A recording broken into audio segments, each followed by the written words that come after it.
Well, we gave more money to it this year in the budget. They've got to get the technology straight. And just real quickly what happened, we've had an issue on the budget with the Medicaid eligibility technology. And so what was happening, people were put on medical assistance before being determined to be eligible, which meant that there were a lot more people on medical assistance. And then we would find out that they were not eligible and nobody wanted to take them off the rolls, if the truth be known. And so we kept increasing the cost.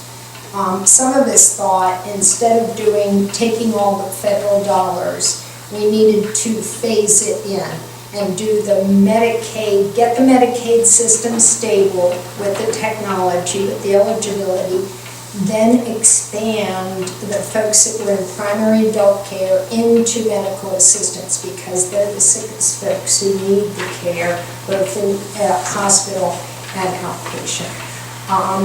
What they did with the exchanges, they tried to roll it all out at once, and they essentially wanted to do the exchange in concert with the Medicaid eligibility technology, and it didn't work. That's the long and the short of it. So they had to separate that out and go back and get the Medicaid eligibility straight, and then use the Connecticut model, their software, to be able to put this together.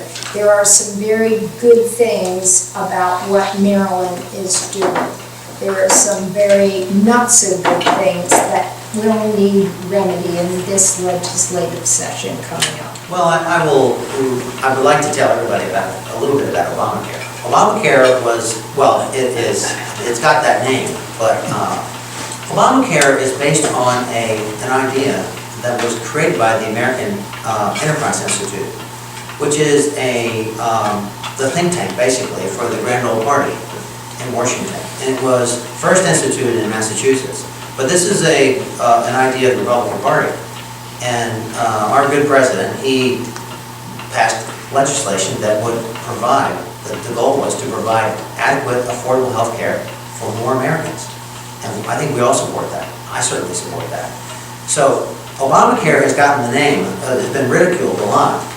But I got to remind everybody, this is a Republican idea put into place. And, but there was, so that's enough said about that. Obamacare, the goal is great, to give more people coverage, to make it affordable. There's some excellent ideas, there are some excellent components of that plan that people are bragging about to me. One, pre-existing conditions. You cannot be cut off from your insurance if you have a pre-existing condition. You can keep children on your insurance plans up until they're 26 years old. That's very important for a lot of families who have kids in colleges, and you all know what that means. And but we all know that was going to cost a little more money. But the idea was that the economies of scale would level out over time, and that the cost would go down. So we're reacting to something that a change in our economy that is really going to take a lot longer to settle out, to find the benefits. But there's no question in my mind that it's very important to provide everybody with adequate, affordable health care in this country, especially here on the Eastern Shore. Number two, the rollout. Well, there's no excuse for the rollout. You know, to me, that's a practical matter. If you hire someone, you pay them $200 million to get a job done, and they screw it up like that, they should be fired. And there's no excuse for that. The other matters are practical matters. The philosophical question is it important to cover everybody? And I agree with that.